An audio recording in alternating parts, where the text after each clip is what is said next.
Hello beautiful people of the internet, welcome back to my channel. For those of you who are new here, hi, I'm Meg, and today's video is going to be a Barnes & Noble book haul. Starting this haul off with something that's not a book, I picked up a face mask that is Friends themed. Barnes & Noble has like the whole like fandom section with the games and the Legos and stuff. I picked that up here. Just some fun skincare to do one night when I'm feeling it. It's just, you know. And now moving on to the actual books. The Barnes & Noble that I go to, it's massive. There's 2 stories. And this one in particular has a used book section. So I like to go there to get books on discount, to get like backlisted books, books that are no longer popular because they were published back in like 2010s or stuff like that. In that used book section is where I found my box set of the Hunger Games trilogy. So you can find some good stuff there. So I picked up 4 books from the used book section and then 4 books from just the regular section of Barnes & Noble where recent releases, new releases, stuff like that you can find. So starting off with the used books that I picked up, the first one that I found is The Night Gwen Stacy Died by Sarah Bruni. Now, I am a huge Marvel fan, if you cannot tell by my shirt, Captain America, he's my boy. So I had no idea this book existed, but once I saw the title, I was like, you're coming home with me. From the blurb on the back, I have a feeling this is going to be told in dual timeline because it does have the title, The Night Gwen Stacy Died, which, if you don't know the Spider-Man comics, that's like a huge turning point in Peter Parker's character arc. But it says it's about a first loss, first love, and finding our real identities.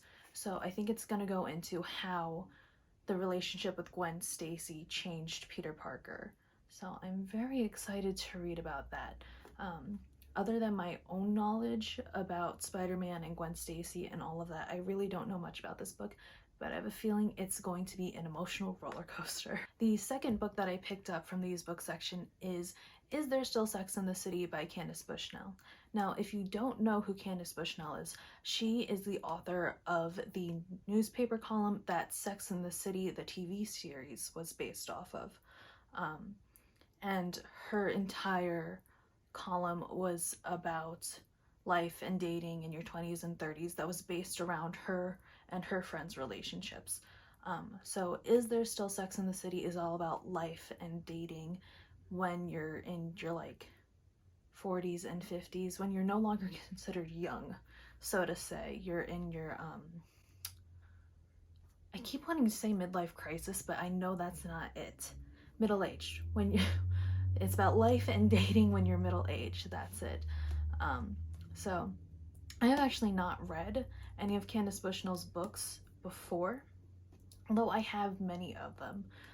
But I love Sex in the City, the TV series.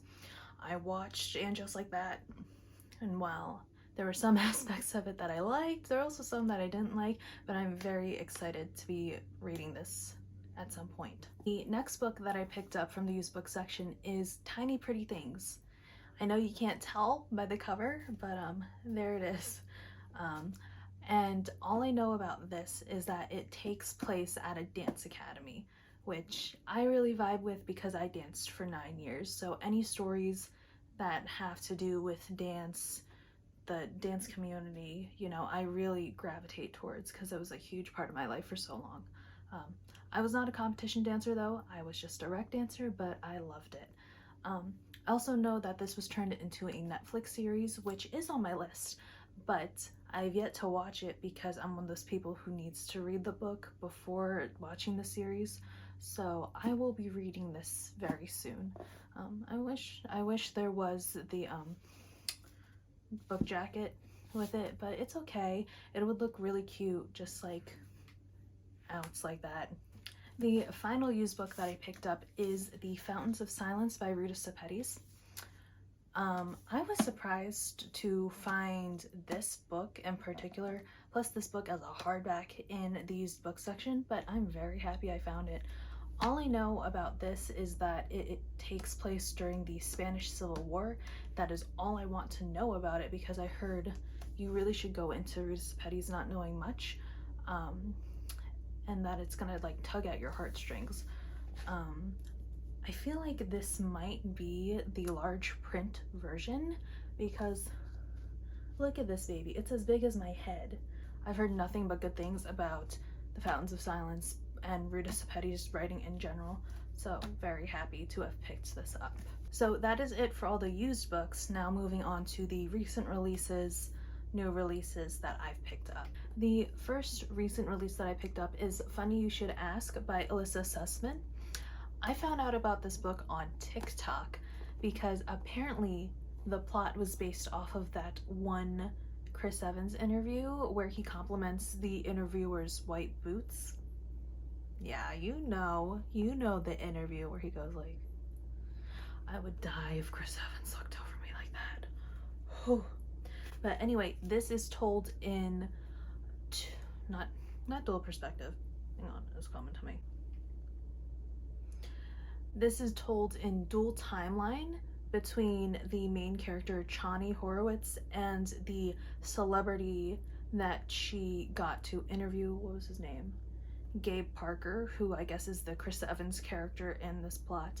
And it's told from the day that they meet, where they spend like 72 hours together apparently, so it's kind of insta-lovey, but then it's 10 years later and she's asked to interview him again. So I guess it's kind of insta-love and also second chance romance, which I love a good second chance romance, so I'm excited to read this. I'm hoping the main character is described as like Chris Evans looking, because that's how I'm gonna imagine him anyway. The next book I picked up is Boyfriend Material by Alexis Hall. So this is a gay romance between the character Luke, who is famous, and the character of Oliver, who is decidedly not famous.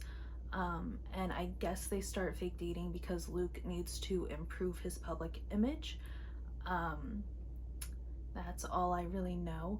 I do know there's a sequel coming out soon called Husband Material, so we know they're gonna end up together, but like, that's a given with a romance. But I've wanted to read this book in particular since I finished Red, White, and Royal Blue, because I heard they were kind of similar with like same vibes, and I fell in love with Red, White, and Royal Blue, so I have high expectations for this. Well, hopefully they live up to them. The next book that I picked up is Her Royal Highness by Rachel Hawkins. Now, back at the beginning of June, I had read Prince Charming by Rachel Hawkins, which is the companion novel to this. Now, you don't need to read one before the other, but Her Royal Highness centers around Princess Flora at her boarding school and her romance with her roommate. And they were roommates. Oh my god, they were roommates.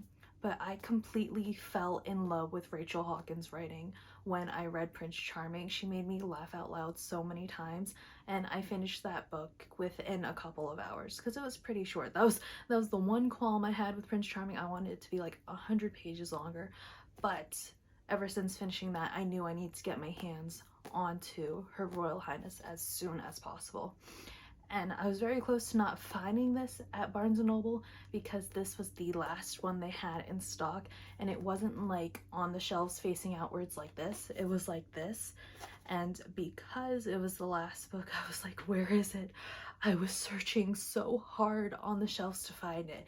I had to like double, triple check the H section in YA to find it, but I'm so happy I did. This is probably going to be the next book I read after my current read. And the final book that I picked up is What If It's Us by Becky Albertalli and Adam Silvera. Now, I have not had a chance to read any of Becky Albertalli's books yet, but I have read They Both Die at the End by Adam Silvera and absolutely loved it. So I know I'm going to like the writing style a lot. And I have a feeling, well, I'm hoping that it, even though it seems like a fluffy romance, it's gonna pull on my heartstrings a little bit, because that's what I think Adam Silvera does well, based on the one book of his that I read, plus what I know about his other books. But this is about the romance between Arthur and Ben and their meet cute at the post office.